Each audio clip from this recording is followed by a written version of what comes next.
Mas, enfim, vamos abrir a Bíblia em Marcos, capítulo de número 6. Marcos, capítulo de número 6. Temos refletido sobre a igreja que segue Cristo. No Evangelho de Marcos, vamos ler hoje o capítulo 6, do verso 1 ao 13. São duas histórias, porque estas histórias estão, de certa forma, relacionadas, e vamos ver por quê. Marcos capítulo 6, a partir do versículo 1, diz assim: Jesus saiu dali e foi para a sua terra, e os discípulos o seguiram. Chegando o sábado, começou a ensinar na sinagoga.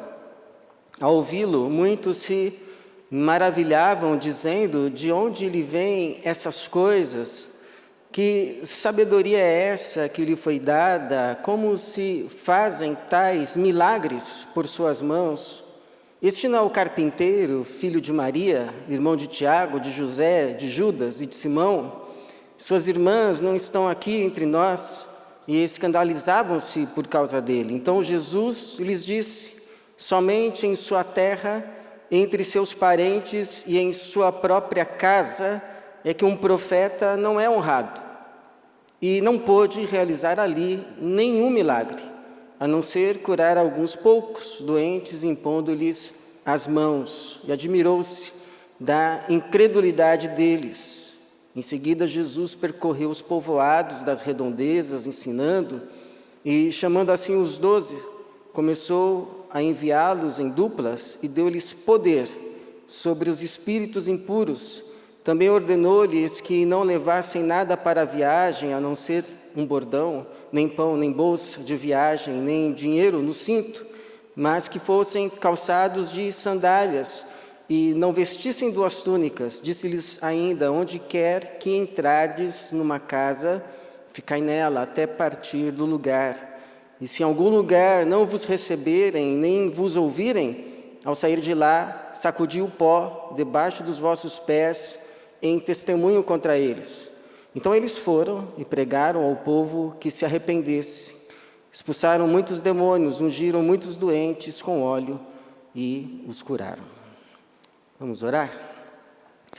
Senhor, obrigado por esta noite. Sabemos que o Senhor está aqui.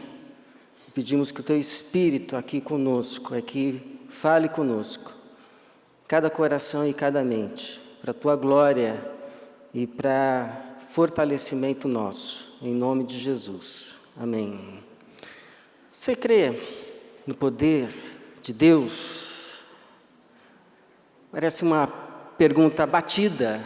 Você já deve ter ouvido muitas vezes: você crê no poder de Deus? E a gente diz: sim, creio. Mas até que ponto a gente de fato vê no nosso dia a dia esse poder que dizemos que cremos manifesto?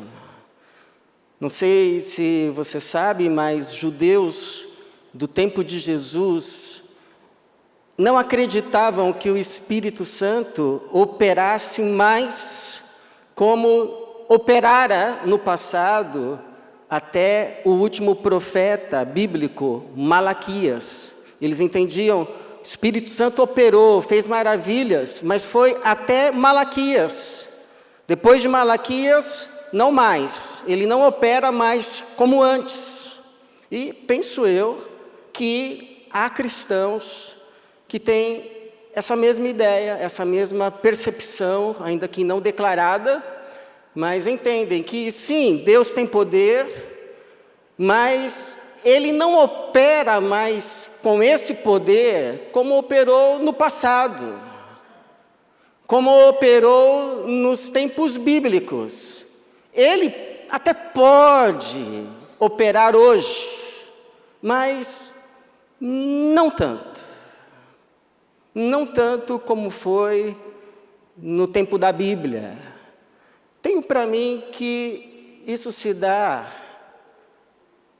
por, às vezes, lermos a Bíblia e acharmos que todas aquelas coisas potentosas eram realizadas uma atrás da outra.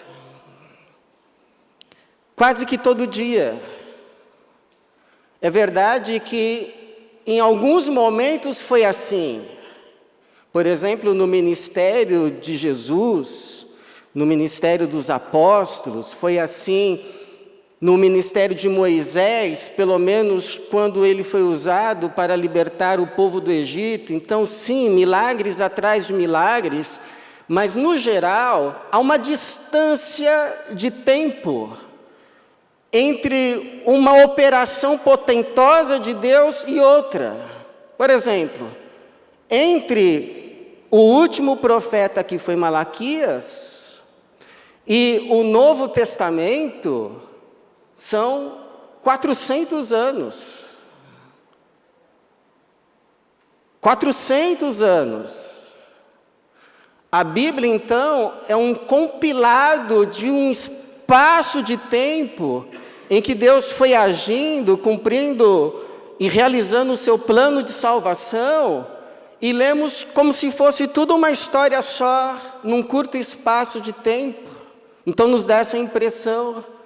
Tenho para mim que se nós coletássemos testemunhos aqui de orações respondidas, de intervenções pontuais, mas especialíssimas de Deus, na sua história, nas histórias dos outros irmãos, e se expandíssemos o nosso campo de pesquisa para outras igrejas, ao redor do mundo, nesse ano de 2026, e fôssemos compilando testemunhos de ações potentosas do Senhor, e talvez aumentássemos o nosso escopo de tempo, pelo menos dessa data até 100 anos atrás, que é o tempo em que os fatos se deram no Novo Testamento, cerca assim de 100 anos, e fôssemos registrando esses acontecimentos, esses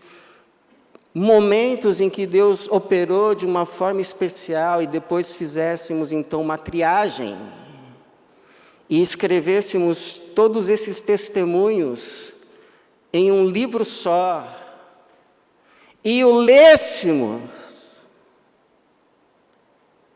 numa sentada,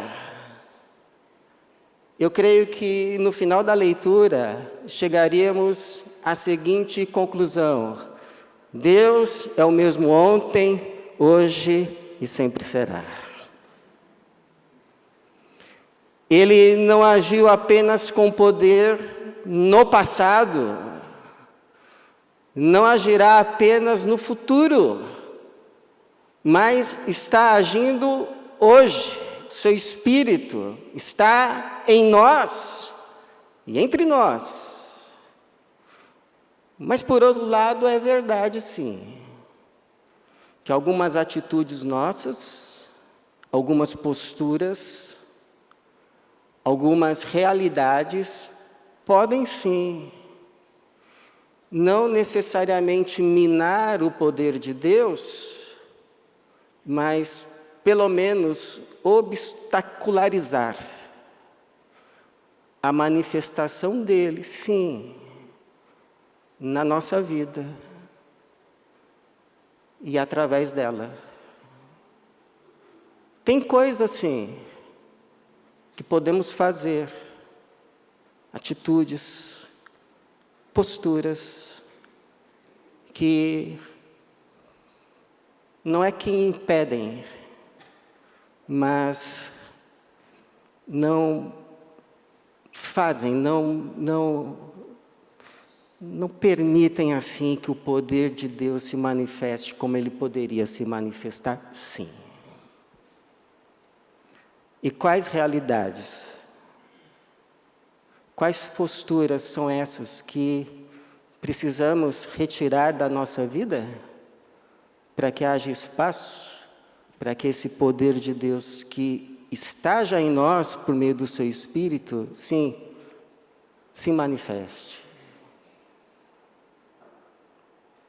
Uma atitude que obstaculariza a manifestação do poder de Deus é uma falsa familiaridade com Deus, com Jesus. Tem gente que diz que conhece Jesus, mas de fato não o conhece. Conhece histórias sobre Jesus. Conhece passagens a respeito de Jesus. Conhece palavras ditas por Jesus, mas não conhecem a pessoa de Jesus. Não tem, de fato, um relacionamento vivo, verdadeiro, pessoal, diário, honesto, íntegro, vivo, com Jesus. Eu posso conhecer muito a respeito de uma celebridade, mas nunca ter tomado um café com ela. E posso dizer, conheço fatos, mas conhecer da vivência, do relacionamento, não. Conheço em parte. É o que acontecia aqui com esses conterrâneos de Jesus, que achavam que conheciam Jesus porque tinham convivido com Jesus na infância. Lembravam que Jesus foi um garoto, foi um adolescente, foi um jovem, aprendeu a carpintaria, provavelmente com o seu pai, quando ainda era vivo. Então, quando Jesus chega na sua própria cidade, ele não é aceito, ele é rejeitado, porque aquelas pessoas não aceitam que aquele menino que a gente viu crescer aqui, aquele adolescente, possa ser o Messias. E vão dizer assim, por exemplo, no versículo de número 2, chegando o sábado, começou a ensinar na sinagoga, ao ouvi-lo muitos se maravilharam, dizendo, de onde vêm essas coisas? Que sabedoria é essa que lhe foi dada? Como se fazem tais milagres por suas mãos? Isso porque ouviram que Jesus tinha feito em outros lugares, não que ele tinha feito ali. Este não é o carpinteiro, filho de Maria, irmão de Tiago, de José, de Judas e de Simão? E as suas irmãs não estão aqui entre nós? Ou seja, eles conheciam um aspecto da vida e da pessoa de Jesus, da sua identidade terrena, mas não conheciam a sua identidade divina. Eles conheciam uma parte, mas não conheciam o todo. E não queriam conhecer o todo, porque estavam familiarizados demais com a questão terrena. E eu pergunto se isso não pode acontecer conosco. Porque nós também viemos de uma tradição cristã. Eu, por exemplo, venho de uma tradição cristã. Foi-me dado um recorte a respeito da pessoa de Jesus. E eu me familiarizei com esse recorte, eu me acostumei com ele, de forma que eu, pessoalmente, eu sou muito mais edificado quando eu ouço assim um testemunho de uma pessoa que tem uma limitação física, por exemplo, mas que devido à graça de Deus, à presença de Deus, o poder de Deus na vida dela, ela faz o que precisa fazer, aquilo não a impede, tudo posso naquele que me fortalece. Por exemplo, uma vez eu estava num culto e o ministro de louvor, ele ministrava o louvor com uma muleta, devido a uma limitação física. Mas fazia aquilo com uma graça, com um poder vindo do céu, que eu fiquei mais impactado e edificado de ver aquilo do que se eu soubesse que ele tinha sido curado. Mas eu sei que esse é o meu recorte, mas que Deus não está limitado a ele. Tanto é que quando um irmão assim fica muito doente, é internado, é hospitalizado, alguns ficam inconscientes, são desenganados dos médicos, ficam numa situação muito crítica. Aí geralmente chega alguém e fala assim, pastor, é possível que nas próximas semanas tenhamos um velório. Pode ser. Mas eu digo para você uma coisa. Até o último momento eu oro pela pessoa. Não importa quão ruins sejam as notícias. Até o último momento eu clamo. E me recuso, pelo menos nesses casos, de preparar a mensagem com antecedência. Porque entendo que seria um desrespeito à pessoa e uma ofensa àquele que tudo pode. Mas dou graças a Deus que muitas mensagens que pensei que teria que preparar, nunca as preparei. Porque, como disse o anjo, para Deus nada é impossível. Louvado seja Deus por isso. Louvado seja o Senhor. Agora tem uma outra coisa. Uma outra tipo de postura que pode sim obstacularizar vermos o poder de Deus entre nós, a incredulidade. Tem uma coisa é você não acreditar porque você tem dúvidas, mas você até gostaria de acreditar. E talvez esse momento de dúvida seja até um caminho mesmo para você crer, porque as dúvidas um dia vão ser respondidas. Então, uma coisa é ter dificuldades de crer por causa disso. Agora, outra coisa é não crer porque se decidiu não crer. Não crer porque eu não quero crer. Não pode ser verdade, eu não quero que seja verdade.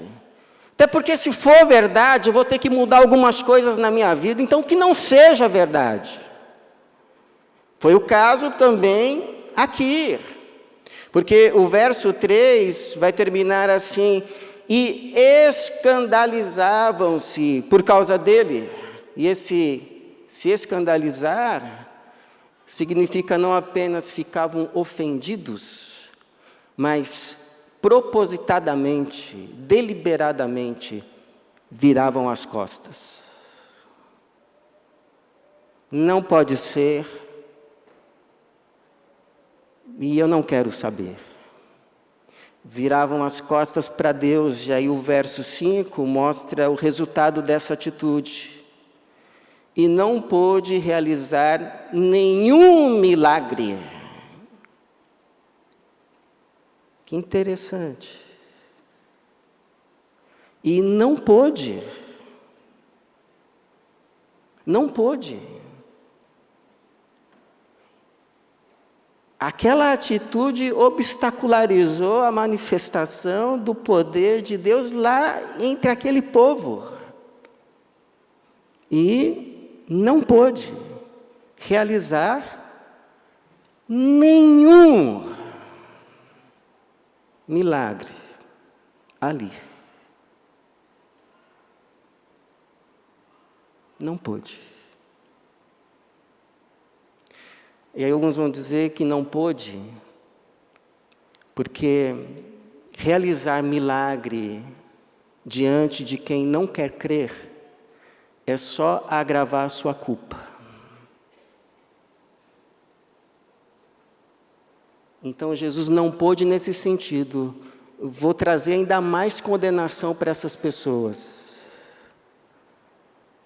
Mas sabe o que eu penso de verdade? É o que a gente já viu aqui outros dias. Que Deus se revela de boa vontade e de forma maravilhosa, plena, para aqueles que o buscam de todo o coração. Buscar-me-eis e me achareis quando me buscardes de todo o vosso coração. Eu vou me deixar ser encontrado por vós. Então me busca, faz prova de mim, clama a mim e te responderei. Você quer saber se eu existo? pede a mim, me busca, pede a minha manifestação, não como tentação, mas como clamor sincero, vou me manifestar a você. A esses Deus se revela de boa vontade. Agora, aqueles que não querem crer e que viram as costas para Ele não vai lá atrás, põe a mão no ombro e fala, vira aqui, por que você não quer crer em mim? Olha para mim, eu existo. Nunca.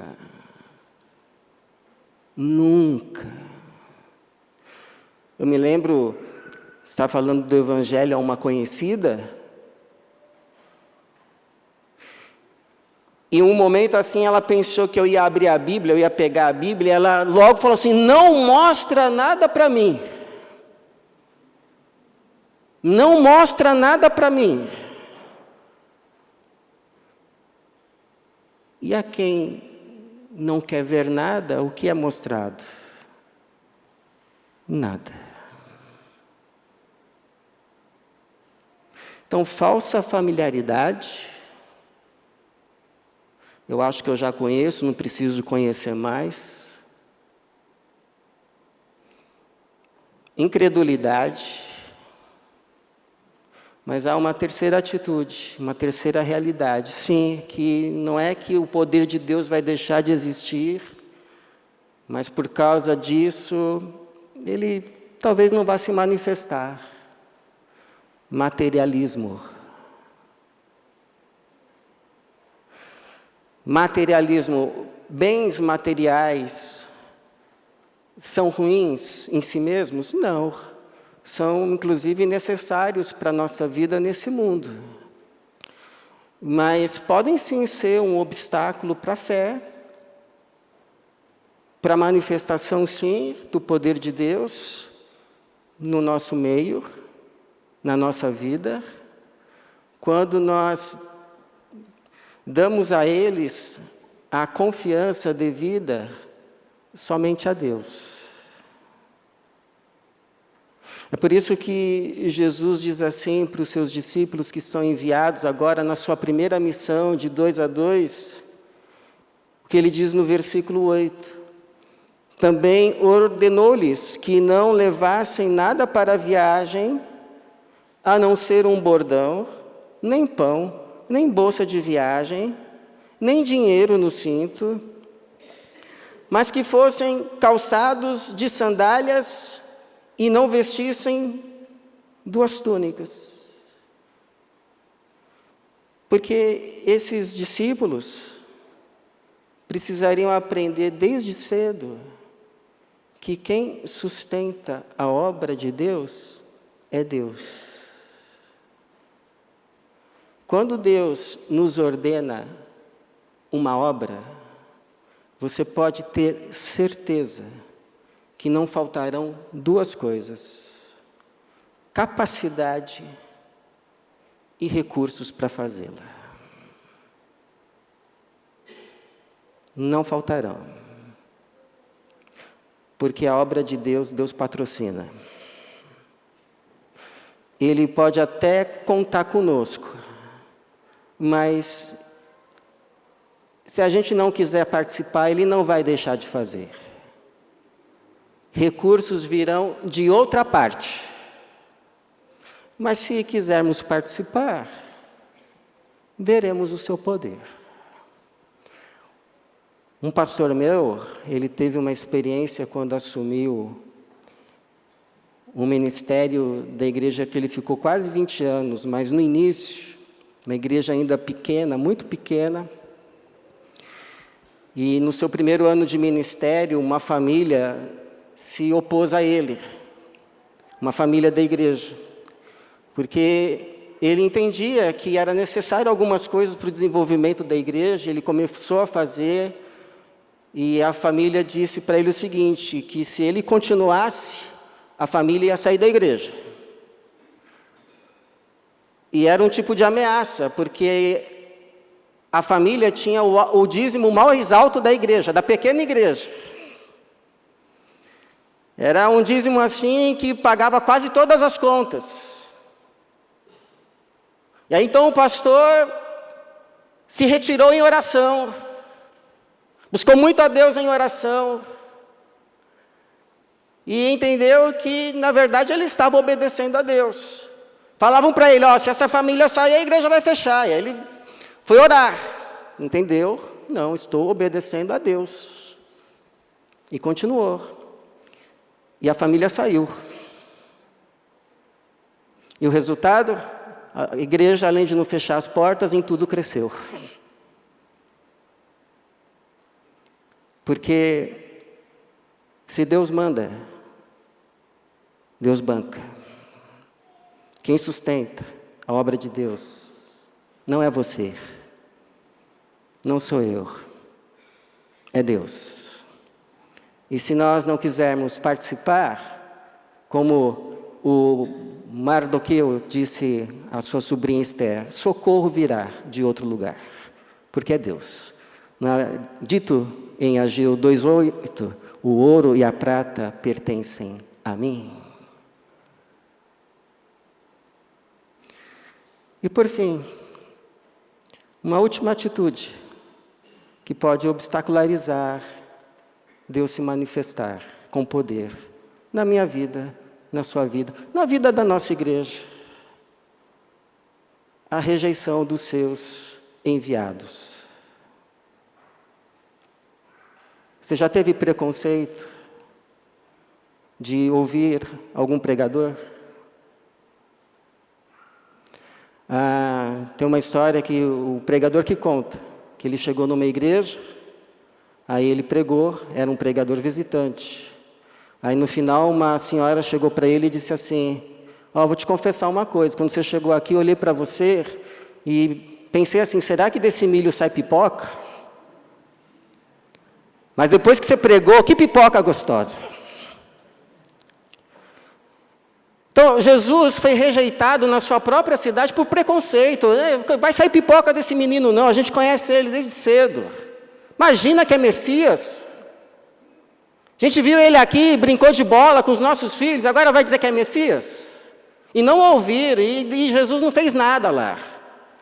E Jesus sabia que o mesmo podia acontecer com seus discípulos. Quando ele envia os discípulos às cidades para pregar, ele sabia que eles podiam ser rejeitados, que eles podiam não ser aceitos, como Jesus não foi na sua própria cidade. Então Jesus fala assim, se não ouvirem vocês, se não aceitarem vocês, não se incomode não. Saia da cidade e joga o pó fora, que é como sinal abandono. São culpados do próprio sangue. Mas sabe o que acontece? Alguns recebem esses discípulos. E olha só o que acontece, verso 12 e 13. Então eles foram e pregaram ao povo que se arrependesse, ou seja, a mesma mensagem que Jesus pregava. E empoderados com o poder de Cristo, fizeram o mesmo que Cristo fazia, verso 13. Expulsavam muitos demônios, ungiam muitos doentes com óleo e os curavam. O poder de Deus se manifestou. E não era nem Jesus que estava lá pessoalmente, mas os enviados dele. Olha que interessante. O próprio Jesus na sua cidade, ele, Jesus, carne e osso, pregando. Não aconteceu nada.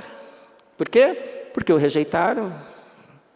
E os discípulos dele, em outras cidades que os receberam, aconteceu muitos milagres. O que isso mostra? Que a manifestação do poder de Deus não depende só da semente, que é a palavra, sempre a mesma. Não depende apenas dos semeadores, que variam, mas depende também da terra que recebe a semente. Aqueles que ouvem ou decidem não ouvir. Contar para você um fato que aconteceu numa igreja da Escócia, mais ou menos 2 séculos atrás. É um relato, vou ler para você. Certa senhora tinha ido à ceia numa igreja escocesa e tinha gostado muito do culto. Quando chegou em casa, perguntou quem era o pregador e foi informada de que era o senhor Ebenezer Skinner. A senhora disse que iria lá outra vez, no domingo seguinte, para ouvi-lo. Foi, mas não aproveitou nem um pouco. O sermão não parecia ter nenhuma unção ou poder. Ela foi ao Sr. Erskine e lhe contou sua experiência nos 2 cultos. Ah, madame, ele disse, no primeiro domingo, a senhora veio para se encontrar com o Senhor Jesus Cristo e recebeu uma bênção. Mas no segundo domingo, veio ouvir Ebenezer Erskine e não recebeu bênção alguma e não tinha direito de esperar nenhuma. Com quem você veio se encontrar aqui hoje à noite? Sabe, irmãos, Deus é o mesmo ontem, hoje e para sempre. E está aqui. O Espírito dele está aqui. Mas como que você ouve? Como que você recebe? Vai depender muito disso, da minha oração. É que nada que está aí no seu coração, na sua mente, seja falsa familiaridade, incredulidade, materialismo, rejeição, venha impedir, obstacularizar a manifestação do poder na sua vida. Que esse poder de Cristo, esse poder de Jesus, o poder de Deus, flua em nós, e através de nós, e entre nós, como um rio, para a salvação de muitos, para a edificação dessa igreja, e para a glória dele. Amém.